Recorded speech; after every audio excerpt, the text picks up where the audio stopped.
Good afternoon. I'm Norman Wildberger, and we're here at the University of New South Wales. This is lecture 16 of this course in the history of mathematics. We're going to talk about differential geometry. So differential geometry, a lovely combination of calculus and analytic geometry.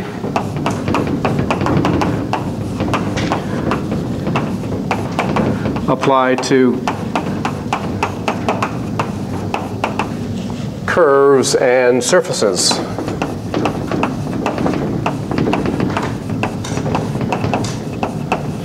So that's what differential geometry is, at least to begin with.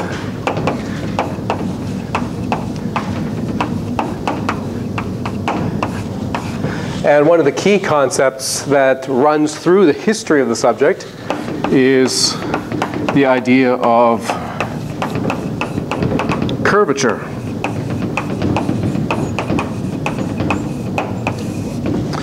And curvature, first of curves, and then of surfaces, and then ultimately of higher dimensional things, though we won't be talking about that. But in the 20th century, curvature turned out to play a very important role in modern physics due to the theory of relativity of Einstein. Okay, so I guess our story can start with the 17th century, and in around 1673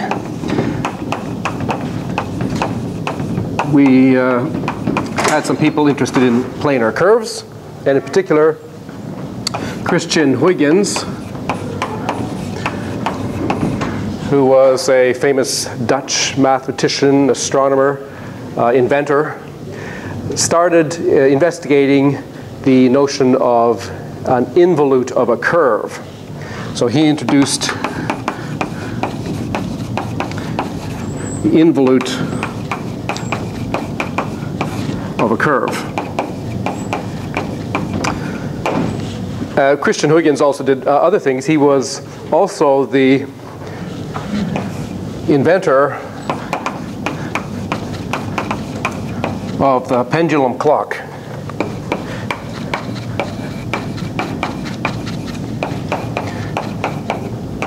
Which, of course, is, well, it's usually a longish box, and it has some kind of pendulum that swings back and forth.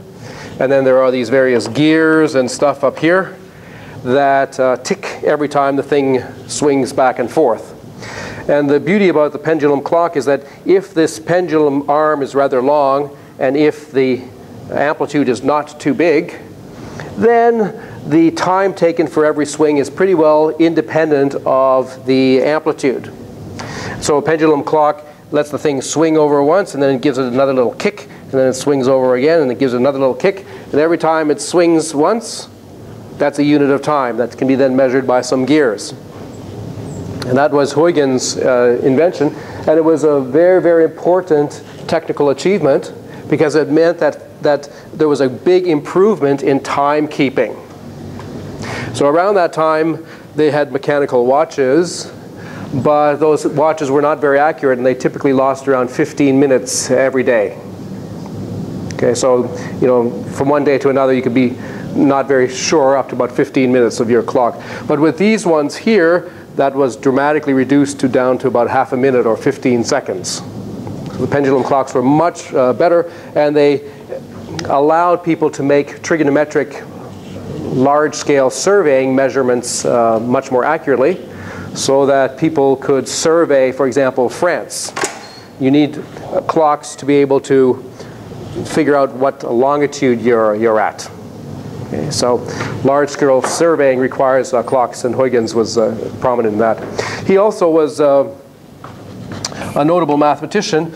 Around this time, one of the French kings, Louis XIV, was persuaded by one of his advisors that he should set up a royal academy. So he set up a French Academy of Science, where basically he got together lots of prominent scientists and gave them lots of money and resources and said, go and do good things. Go and survey France, go and figure out what the shape of the Earth is, various things like that. So the French Academy was a prominent sort of directing force for various scientific initiatives of the day. And Christian Huygens, even though he was a Dutchman, was invited to be a director of this because of his prominent stature. Okay, so what did he do in terms of the involute of a curve? Well, the idea is a pleasant one. You've got a planar curve. That means one that you can draw on the plane. And then Huygens said, all right, let's think about a piece of string that's tight and wound around the curve. So imagine having a piece of string, maybe it's attached there for the sake of argument, and it winds around the curve, and it's kind of tight. And let's stop it there. And then let's say at this point we're going to move it up. Maybe we should cut it maybe about here. Okay. And we're going to hold it. We're going to hold this edge of the string and move it in this direction, but keeping the string taut all the time. So at the next little position it's like this, and then it's tight there, and then a little bit further on it's tight there, and then a little bit further on it's probably tight there, and so on. And then this gives a new curve. This curve here is called an involute of the original curve. So the original curve is C. Then this blue curve, let's call it C prime, that's called an involute of the curve C. So it's obtained by essentially unwrapping a string tightly.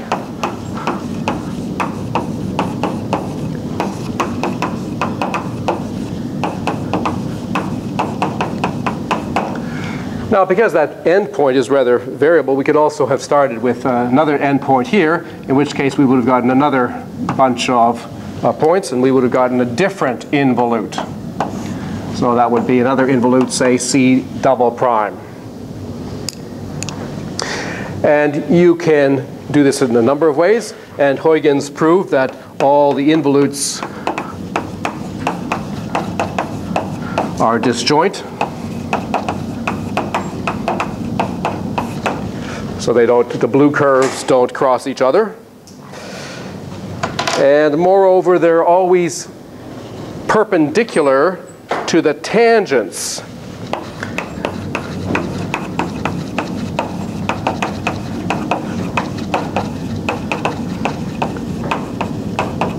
So for example, if we look at one particular position, say that one right there, at that very moment in time, we have a tangent from the point of contact of the curve in the string, and what's happening is we're having a rotation, it's a very small rotation, really essentially about this contact point. And that means that very close to this point, this thing is actually going perpendicular to the tangent. So this involute is always perpendicular to the tangent that you can draw to the curve at that point.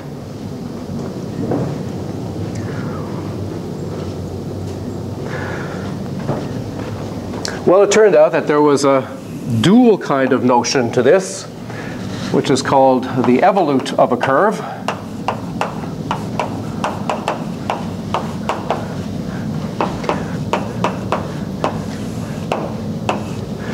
And how does that go? So if you have, again, a curve, then at any given point on it, you can draw a few interesting objects. The most obvious thing, I suppose, is the tangent line. So it says the line which approximates the curve at that point. Let's say the point is P. So that's the tangent line to the curve. Say the curve is C at P. But something else that we can draw is the normal to that tangent.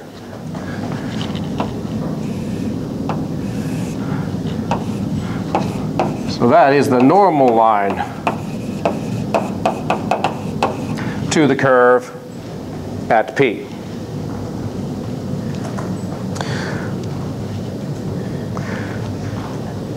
So what was realized is that if you take 2 points which are very, very close to each other, let's say P and Q, well, if you join those 2 points, then you get something which is almost a tangent. That's well known in calculus. But if you consider the 2 normals to P and Q, so if we consider the other normal here, then those 2 normals will meet in some point. And as P and Q get closer and closer, this point of intersection stabilizes and approaches a limiting value. This limiting value is called the center of curvature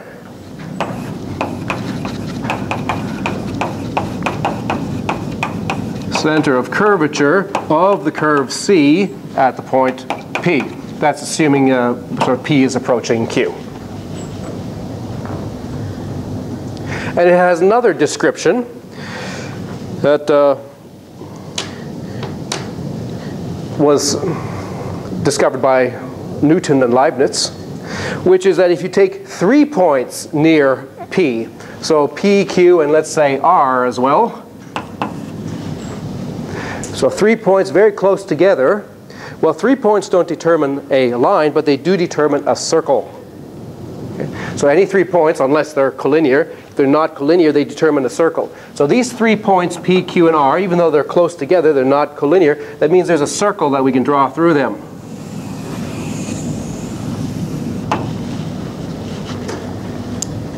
And that circle, well, it depends on R and Q, but as R and Q approach P, that circle stabilizes. Just as the tangent stabilizes, the circle stabilizes. And as so as R and Q both approach P, this circle is called the osculating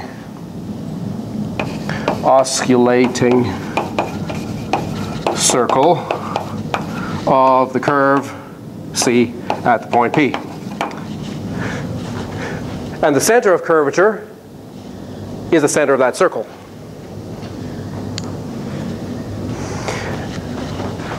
The place where adjacent normals meet is the center of this osculating circle to the conic at that point. This is the best circle that approximates the curve near the point P, just as the tangent is the best line that approximates the circle at the point P. This is the best circle that approximates the curve at point P. So how do we get the evolute of the curve? What we do is we look at this point and we see what happens to it as we vary the point P. Right? This point depended on the point P. If we vary the point P, well then adjacent normals, they might meet in some other point, and over here they might meet in some other point, and we're going to get some curve over here. Who knows what it looks like? So the trajectory of the centers, that's called the evolute of the curve C. So it is the locus of the centers of curvature.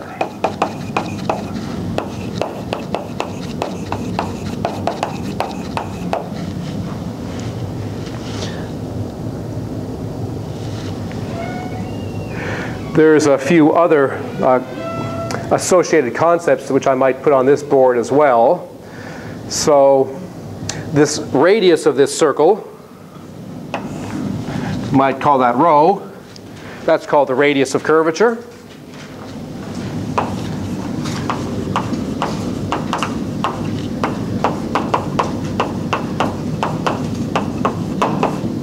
Of course, it depends on the point P. And then one more definition, the curvature of the curve. The curvature at P is by definition 1 over the radius of curvature. So the bigger the radius is, the smaller is the curvature. The smaller the radius is, the bigger is the curvature.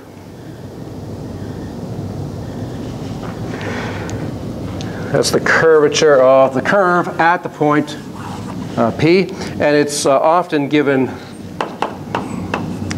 the letter K for curvature.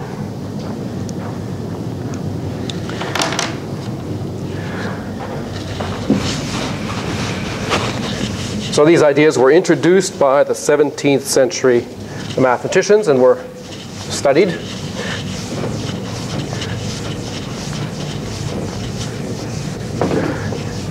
And then if you think about it for a little while, you can convince yourself, as Huygens did, that the evolute and the involute are kind of opposite constructions. So the evolute of an involute is the original curve.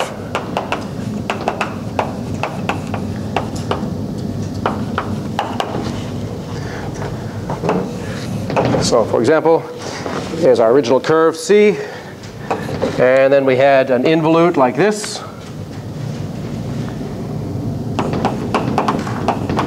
That was what you get when you unwrap the string. And then if you just look at the strings that we're unwrapping, so here it is.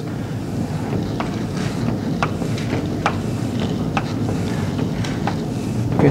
It's kind of obvious because we said that these were all going to be normal to the curve. It's almost obvious that where two adjacent normals meet is going to be exactly a point on the curve. So the evolute of the involute is the original curve C. So that's the involute C prime, and we're saying that the evolute of C prime is the original curve C.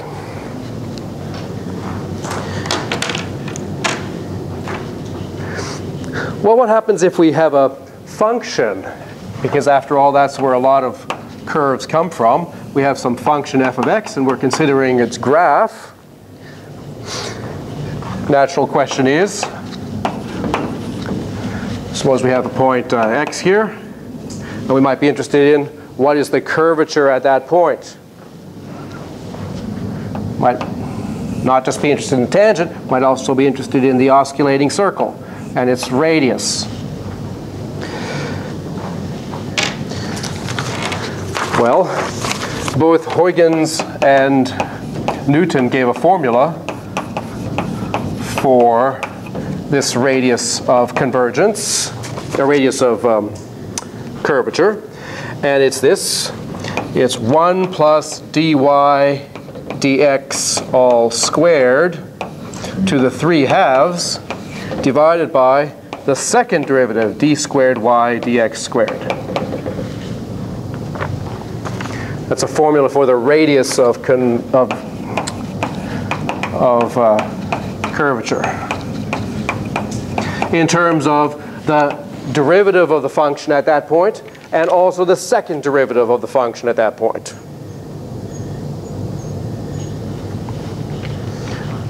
Why don't we learn that in calculus, you ask? Good question.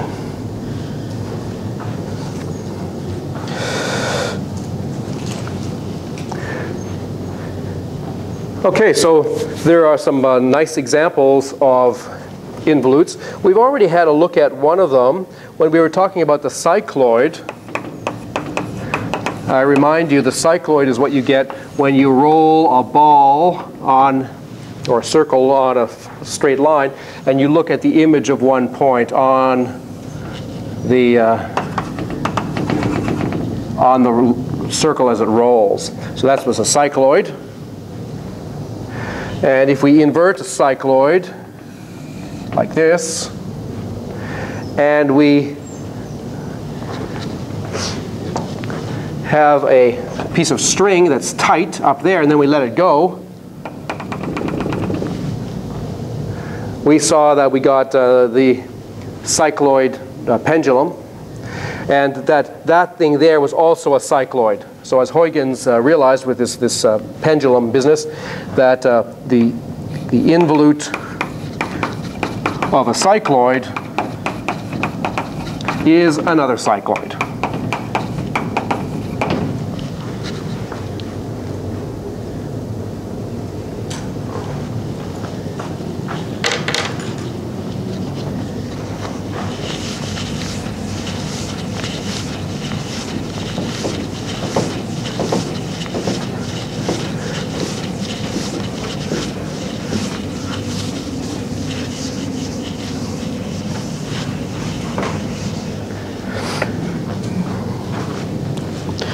Another important example is a catenary. So we had a catenary was the shape of a hanging chain. And I remind you that was basically a hyperbolic function. And if you take its involute, so for example, you might stretch a string from here around the curve, maybe to the midpoint there. And then if you let that piece go,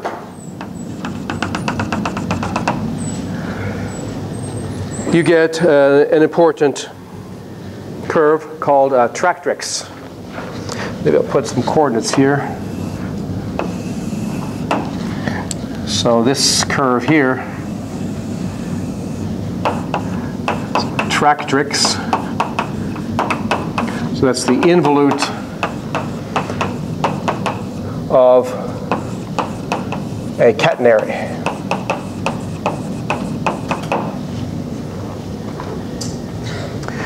This is also the path that you get when you take your pet rock for a walk. So if you are here and you are walking in this direction and you have your pet rock, which is sitting here, and it's on a leash. And this is a sort of a planar representation. So this is the plane. And you're walking this way. Well, as you walk, once you're over here, the rock will have been dragged a certain amount.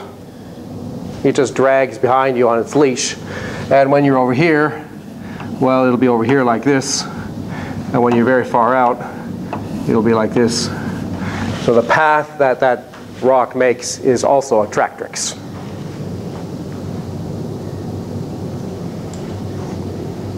And so, from what we said here, the tractrix is the involute of a catenary. So a catenary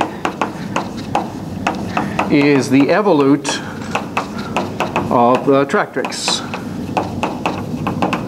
In other words, if we take normals to the tractrix and we look at adjacent normals or almost adjacent normals, then they're going to meet on the catenary.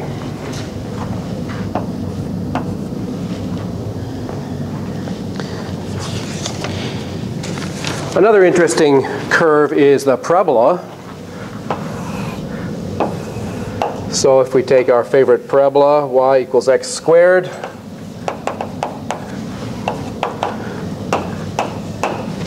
we can of course take its involute or its evolute. So if we take its involute, say we put a string from somewhere along here and then cut it here and let it fall. Well, we could do it on this side or on that side. We would get something that looks like that. But perhaps more interesting is what happens if we look at the evolute. So if we look at normals to the parabola, at every point we draw a normal.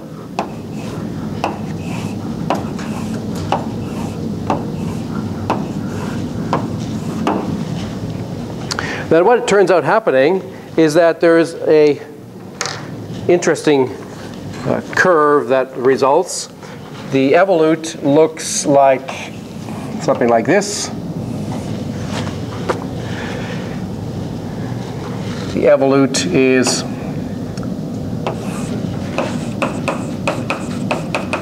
evolute of a parabola is what's called a semi-cubical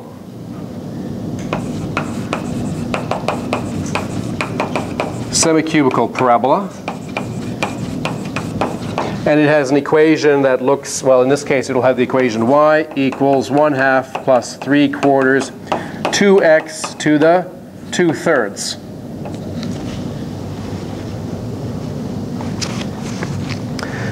And if you draw a diagram of this accurately, then what you see is that below the evolute, there is no crossing of the normals, but above the evolute, there's a rich crisscrossing of normals. Down here, all the normals are sort of separate. Above the evolute, they're all forming this checkerboard kind of pattern. All right, so those are some of the investigations that were made with planar curves.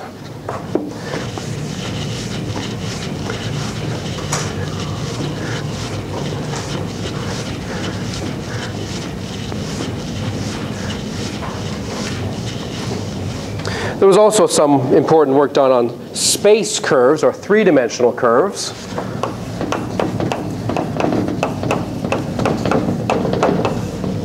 And the person most responsible for this was Alexis Claude Clairaut, 1713-65. And then Euler and Cauchy also contributed in big ways. So we have a three-dimensional situation now, and we have a curve in space.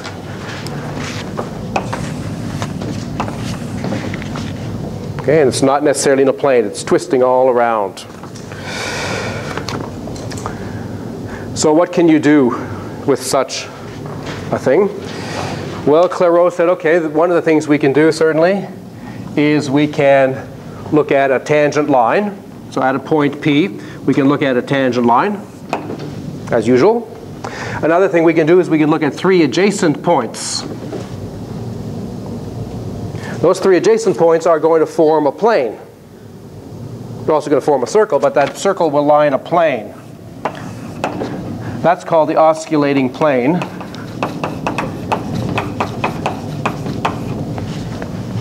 So we have three adjacent points, say P, Q, and R. And when I say adjacent, I mean very, very close together. Almost touching. Yes? What is the third adjacent point? Sorry? The third adjacent point. Or are you saying like all three? All three, yeah. If we take P and we take two other adjacent points, R and Q, then all 3 points together form a plane. And that's called the osculating plane of the curve, let's call it the curve C, at the point P.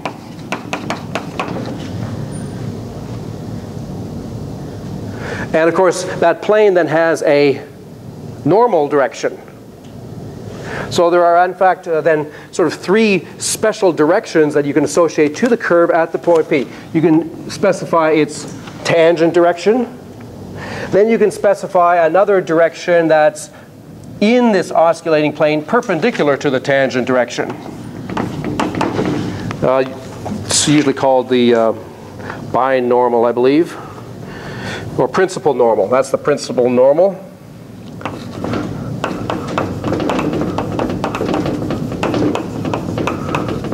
That's in this plane, but perpendicular to the tangent. So there's the tangent. And then there was a third one, which is perpendicular to both of those, which is perpendicular to the osculating plane. And that one's called the binormal.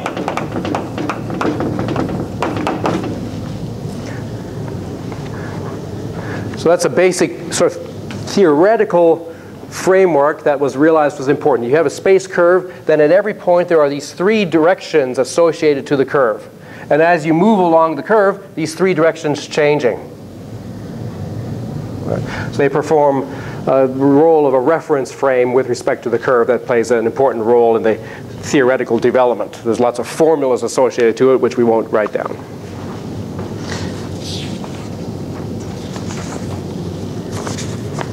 All right, then the next study concentrated on surfaces, very natural extension. We're working in three-dimensional space. We have some kind of two-dimensional surface. Okay, maybe try to make it some nice surface.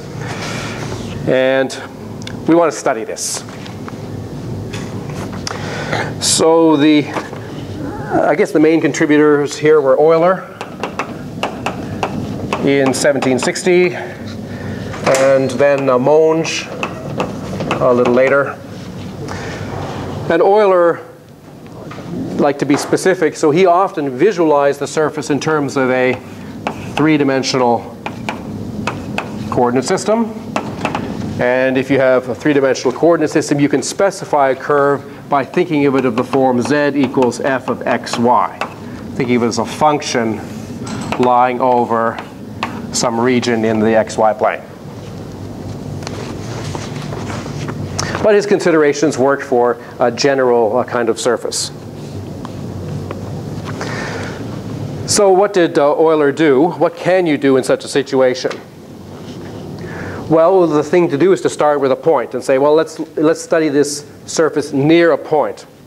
So if you have a point, let's call it P, and it's on a surface, then the natural thing to do, which is sort of in the same spirit as what we're doing with the curves, is to look at the tangent plane to the surface. The tangent plane. That's a plane that just touches the surface at that point. Okay, so that's a tangent plane.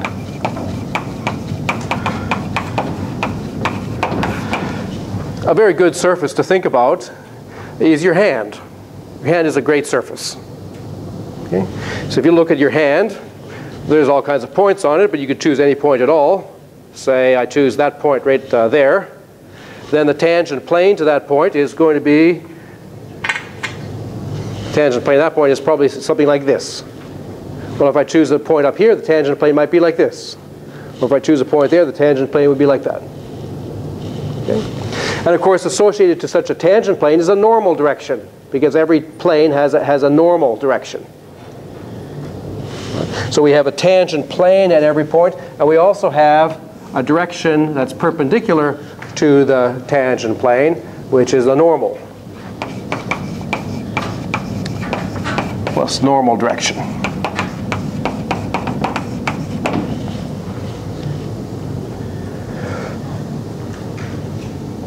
And then Euler said, okay, that's all right, but I know all about curvature of curves. So how could I talk about the curvature of a surface? Well, he said, what I need to do is I need to slice this surface so that I get a curve.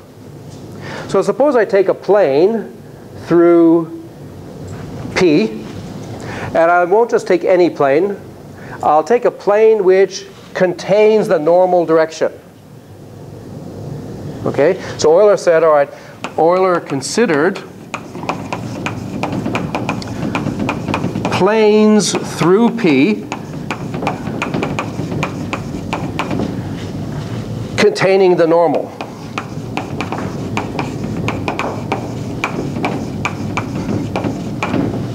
So in terms of one's hand, what would that mean? Okay, let's use this hand here. So if there's a hand, there's a point there. Okay, then the tangent plane is like this, and the normal direction is coming out like this. So I want to look at planes which pass through the point and contain the normal direction. So that would be such a plane. There's another one. All of these planes, as I rotate them around, they're all going through P, and they're all going through the normal vector. And each one of them is slicing my hand, and would give you a cross-section of my hand if you actually sliced. Okay? So imagine each one of these planes making a cross-section through the surface. So if we take any one of those planes, let's sort of put it something like this. That's supposed to be a plane that goes through P and also contains the normal.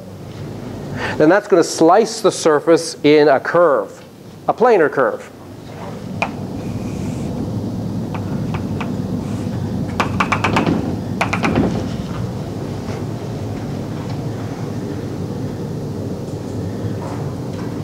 Right? So you can just actually see there would be a line on my hand where that plane touches, cuts my hand. Question? Does this look like a CAT scanner? Well, it's not. It doesn't actually have to go through. You can just draw it right on the surface of the hand with a pen. Right? So there's a point P. Then that might be one such curve. There might be another such curve. Just the intersection of the surface with a plane containing the point and a normal to it. Okay, so that's just one possible such curve, but we can take the curvature of that curve. So that's what Euler did. And we can consider the planes through P containing a normal, and that gives us a curve, gives a planar, say, cross-section curve.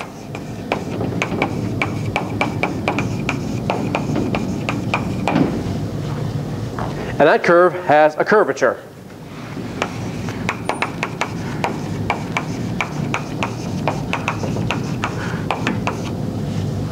And maybe we could think of the K, the curvature K, as depending on some angle, the angle that this plane makes with some specified direction. So as we rotate the plane around, we get different curvatures of all these different cross sections, one for every angle.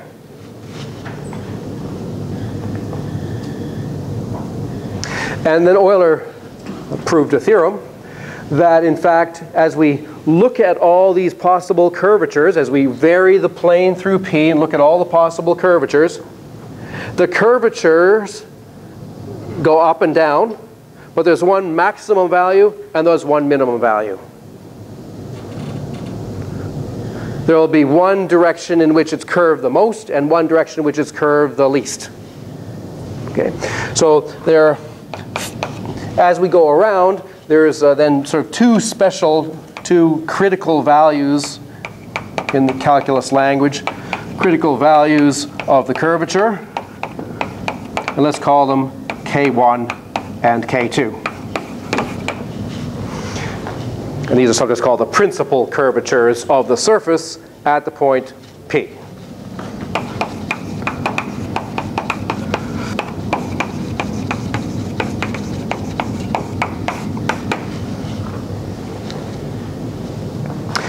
Now, if you go back to our hand again, I have to say a little bit more. So suppose that I happen to take a point which is right in the crux right here.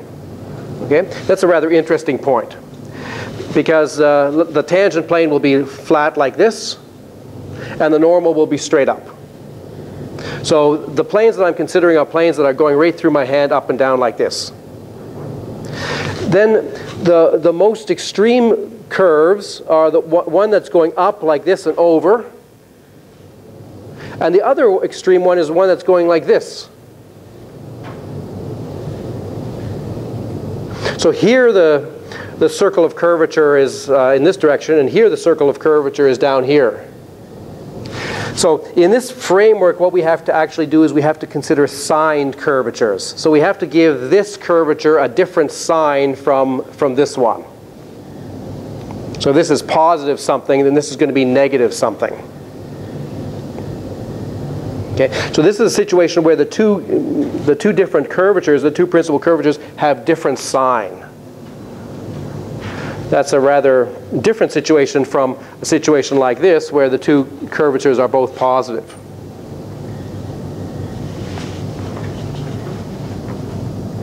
Okay, so the next person to really take up this subject and really go a long ways in it was the great German mathematician Carl Friedrich Gauss.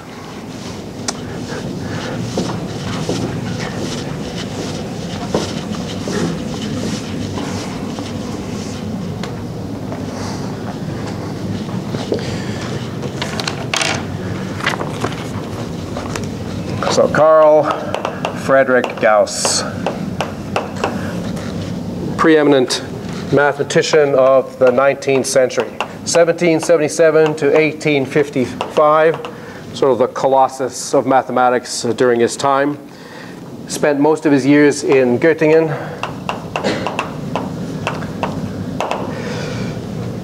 Did very important work even as a young person, as a teenager perhaps. He figured out that you could make a ruler and compass construction of the regular 17-gon.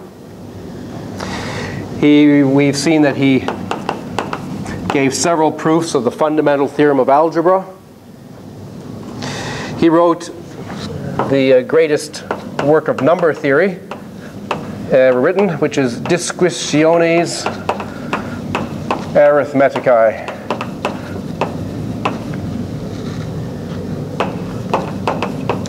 That was in 1801 when he was still a relatively young man, but this just took number theory to a whole new level and established him as one of the great mathematicians of the day. He also became famous in a public way as a result of some work in astronomy. He predicted where a certain asteroid, Ceres, would end up showing up. So they had some asteroid that they were plotting, and they lost sight of it, and eventually he was able to calculate where they should look for it, and they were right. He was right. And then later on in his life, he had some official positions involving geodesy. He became involved in lots of field work. And this work probably contributed to his interest in surfaces. He was actually going out there and making measurements and mountains and rivers and so on. And so he actually derived some of his work in differential geometry, no doubt as a result of this.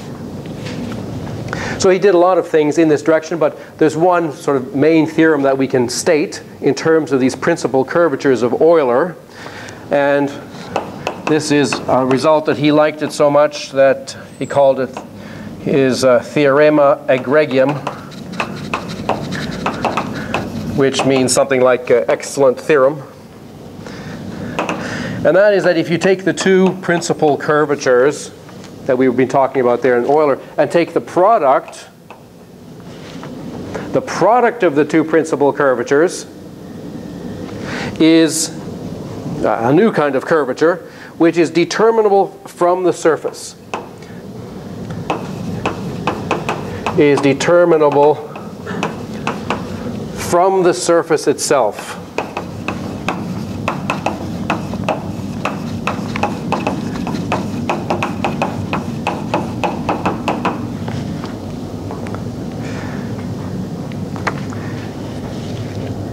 In other words, if you were a bug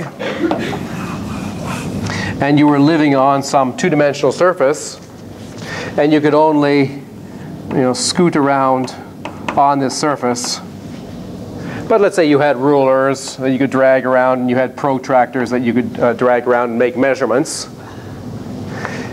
you could figure out what the curvature of the surface is at some point. You couldn't figure out what K1 and K2 were individually, but you could figure out what the product was at the point P.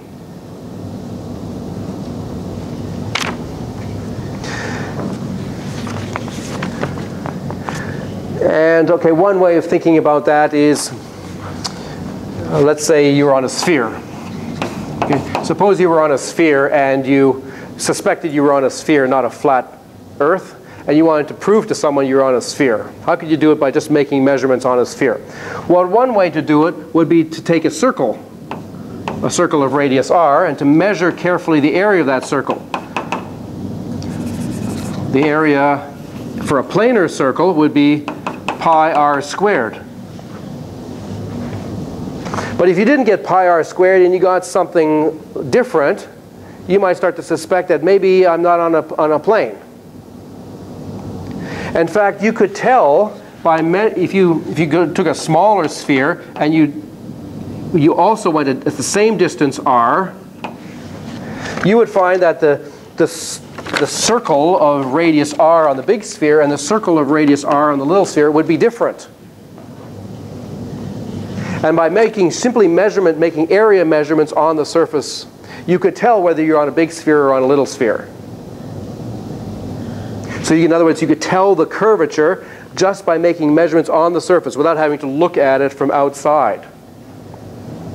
That's essentially the content of Gauss's Theorema egregium.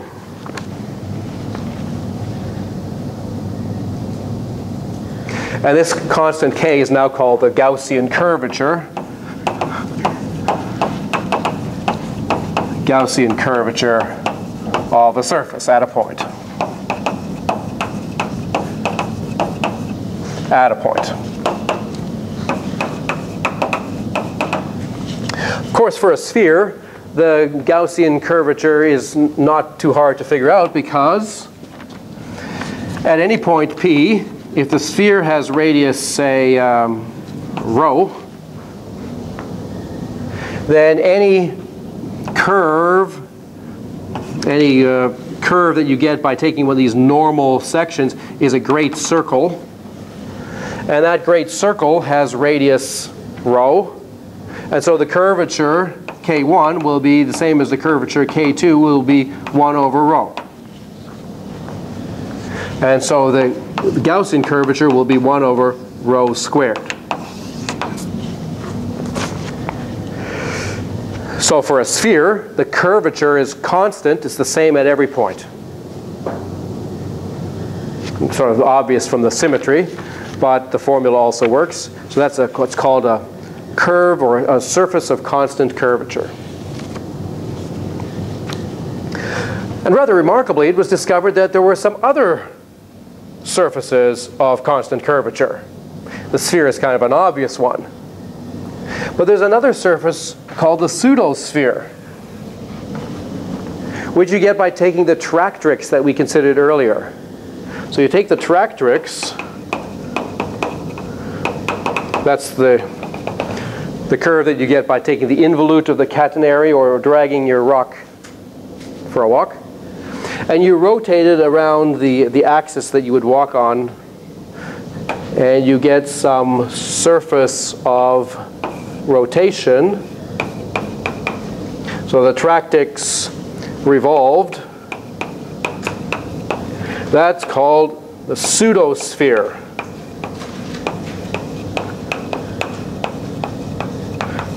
And that thing has some remarkable properties. One of its remarkable properties is that it's of constant curvature, constant Gaussian curvature. That means that if you look at some point on it, well, there will be one of the principal curves or directions will be the circle going this way, and the other principal direction will be the circle going this way. And one of them has positive curvature, whichever way you're measuring, and the other one has negative curvature. So it's like a point on the saddle of your hand. And the product of those two curvatures happens to be the same no matter where you are on the surface. So this thing has constant negative curvature. Constant negative curvature. Okay. This sphere, the pseudosphere, ended up being an important model for hyperbolic geometry later on.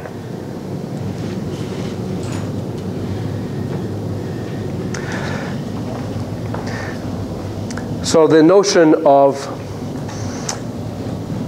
curvature was quite important. First curvature of planes, then curvature of surfaces. And then the story goes in more complicated directions. I might just mention two more names. One is essentially a student of Gauss, Riemann, who was a remarkable genius, who extended ideas of differential geometry from three-dimensional space to n-dimensional space, and outlined ideas of curvature even for higher dimensional surfaces, whatever they might be.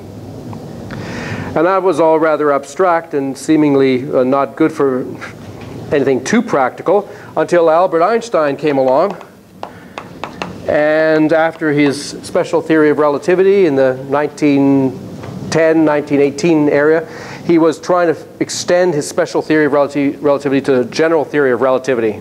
And it turned out exactly as what he needed was Riemann's notions of differential geometry in higher dimensions. In particular, the notions of curvature ended up playing a very important role.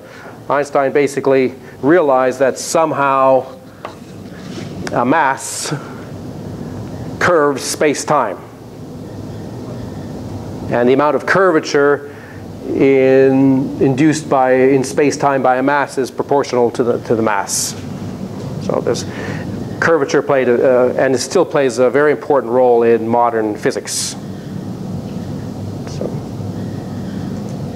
So next time we're going to have a look at topology, the beginnings of topology in the more modern era. So see you then.